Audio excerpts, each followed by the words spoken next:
আছেন শেখ হাসিনার স্নেহধন্য টিউলিপ সিদ্দিক। এমন সমালোচনায় বিদ্ধ হচ্ছেন ব্রিটিশ সরকারের এই সিটি মিনিস্টার। মানবাধিকার ইস্যুতে লন্ডনের রাস্তায় বিভিন্ন সময় সোচ্চার দেখা গেছে তাকে।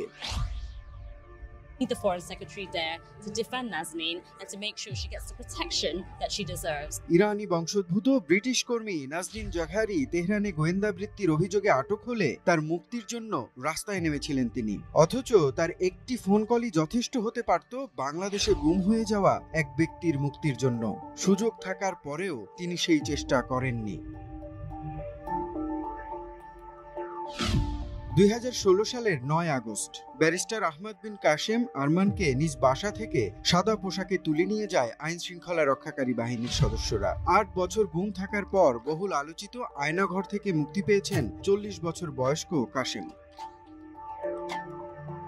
আহমদ বিন কাশেমের বিরুদ্ধে কোনো অভিযোগ ছিল না, মামলাও ছিল না। মানবতা বিরোধী অপরাধে অভিযুক্ত বাবাকে আইনি সহায়তা দেয়া ছাড়া তাকে গুম করার দৃশ্যমান আর কোনো কারণ ছিল না। বন্দি দশা থেকে মুক্তি পেয়েই বিন কাশেম আয়নাঘরের অভিজ্ঞতা জানিয়েছেন। পরিবার তাকে উদ্ধারের চেষ্টা করে ব্যর্থ হয়েছে সে কথাও জানিয়েছেন। সেই সূত্র ধরে উঠে এসেছে শেখ হাসিনার ভাগ্নি টিউলিপ সিদ্দিকের প্রসঙ্গ। গুম হয়ে যাওয়া কাশেমকে উদ্ধারে এই সময়ে তার পরিবার যোগাযোগ করেছিল যুক্তরাজ্যের রাজনীতিতে প্রভাবশালী টিউলিপ সিদ্দিকের সাথে।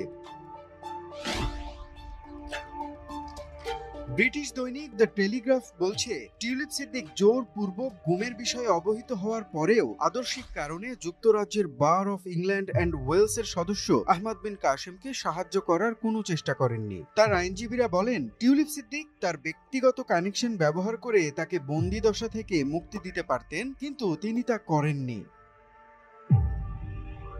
মানবাধিকার ইস্যুতে সবসময় সরব দেখা গেলেও খালা শেখ হাসিনা সরকারের গুম খুনের ব্যাপারে তিনি বরাবরই ছিলেন নিশ্চুপ। অথচ 2015 সালে হ্যাম্পস্টেডের এমপি নির্বাচিত হওয়ার পরে সাংবাদিকদের তিনি বলেছিলেন, শেখ হাসিনার কাছ থেকেই রাজনীতি ও সামাজিক ন্যায় বিচার শিখেছেন। আহমদ বিন কাশেমকে আইনিভাবে সহায়তা না করতে পারলেও রাজনৈতিকভাবে সহায়তা না করায় ব্রিটেনে সমালোচনার মুখে পড়েছেন তিনি। একই সময়ে শেখ হাসিনার রাজনৈতিক সহযোগী এক ব্যবসায়ীর মালিকানাধীন 2 মিলিয়ন পাউন্ডের একটি বাড়ি ভাড়া নিয়েছিলেন। সেই তথ্য গোপন করা নিয়েও এখন তোপের মুখে টিউলিপ সিদ্দিক। বাংলাদেশের রাজনীতিতে সক্রিয় হওয়ার ইচ্ছা না থাকলেও আওয়ামী লীগ সরকারের পতনের পর তাকে ঘিরে একে একে উঠে এসেছে চাঞ্চল্যকর তথ্য।